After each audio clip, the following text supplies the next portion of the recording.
Thomas Sankara naît le 21 décembre 1949 à Yako, en Haute-Volta, dans une famille modeste. Très tôt, il se distingue par son intelligence et son sens aigu de la justice. Il grandit dans une Afrique marquée par l'injustice et comprend rapidement que l'indépendance doit être réelle, pas seulement symbolique. À 17 ans, il intègre l'armée pour servir le peuple. Formé à Madagascar, il est profondément influencé par les luttes populaires et les idées révolutionnaires.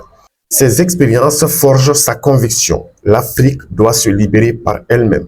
Au début des années 1980, il entre en politique. Son discours direct dérange.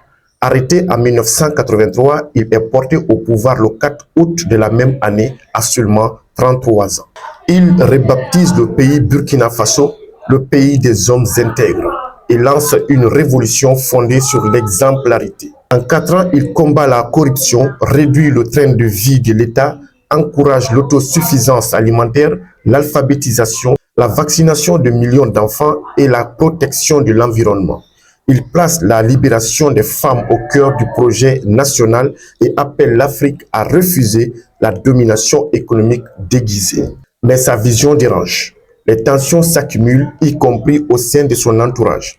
Le 15 octobre 1987, lors d'une réunion à Ouagadougou, un commando armé intervient. Fidèle à ses principes, Thomas Sankara demande à ses compagnons de rester calmes et de ne pas résister.